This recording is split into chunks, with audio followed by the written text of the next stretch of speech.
Demand for aged care is surging as seniors now make up nearly 20% of Singapore's population. To tell us more about this, we have Easy Bala of the Alphin Group, Janice Chia of Aging Asia, and Lim Chui Foon of Exobionics. Starting with Easy, what's currently happening in Singapore's aged care landscape? Singapore is aged nation, and probably within the next year or so, early 2026, it's going to become a super aged nation, which means that more than 25% of Singaporeans are going to be 65 plus, which is a huge milestone. Probably, I think, we all need to be really kind of feel so proud that, yes, definitely lifespan is getting, expanded forever. But at the same time, along with it, we are also kind of having, additional responsibility or increased responsibility to take care of them, to, care for them for good, and pretty much kind of help them to age in place as much as possible, as healthy as possible. I think it's covered that. I think the future is really about aging in place. So what the healthcare systems are really preparing for is not just prevention of falls, but also moving towards a point where we can get the citizens aging more actively and staying healthy longer and reducing the number of incidences. Well, I think for me, the most exciting trend is really the technology advancement that we're seeing in this space. So these new emerging technologies that are completely and can completely transform aged care. So robots can now handle more complex tasks. They have greater dexterity, and they can communicate in a natural language. So we're starting to see more and more robots actually being developed to help with care activities such as feeding and temperature taking. And I know a nursing home here in Singapore that's using robots to do group exercise. So how amazing is that? And in my company, Exobionics, we build exoskeleton to help the elderly patients who can't walk to stand up and walk again. So they could be patients or elderly who, had been wheelchair bound for 10, 20 years because of stroke. And now they have the chance to regain the ability to walk again. So that's completely life-changing.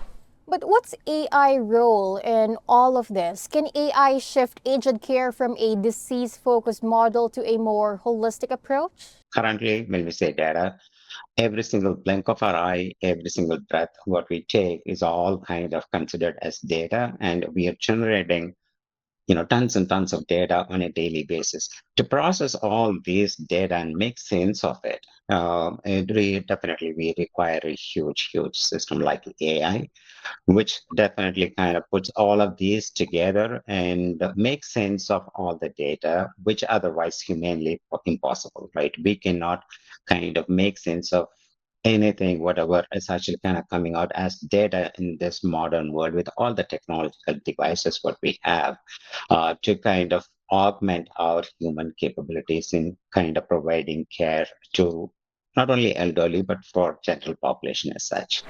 I think the most important thing about AI is the predictive analytics tools that can help. It will help to prevent hospital readmissions. It will help with the partnerships. And AI really should augment human care, not replace it. But one of the most important challenges in the use of AI today is the ethical use and the data privacy. And if we can resolve this, then the solution is going to be very robust, and it will also help to provide more practical care for our seniors. So with AI, we can reduce variability in terms of the clinical work we do, which meant, we can simplify clinical decisions. We can also lessen the burden of specialist resources. And so all that, together meant that we can now extend care and clinical work outside of hospital to the low acuity sites in the community and in home. An example I would offer is rehabilitation.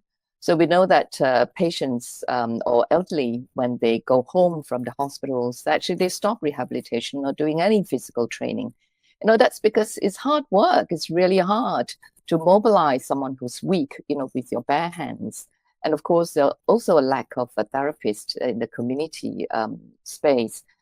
But with robotic exoskeleton, the robots can stand the patient up and walk the patient safely. And they can do this with precision, and with quality. And given that AI is still in its early stages, what safeguards do we need to ensure so that AI in aged care stays fair and accessible for all seniors? So when we talk about seniors, so seniors have or are actually kind of keeping pace with the technology. So they're also kind of tech savvy nowadays. So when we actually kind of monitor them 24/7 to augment the caregiving or the caregiver, to kind of constantly monitor for every single untoward incident, whether they are awake, whether they are in their private places, or where they are asleep on their bed, continuously kind of monitoring. So it comes with it the responsibility of really kind of maintaining that privacy, as Janice actually kind of mentioned. That's the most important thing. Like, we need to really kind of maintain the privacy of the person whom we are actually kind of giving care or who's being monitored.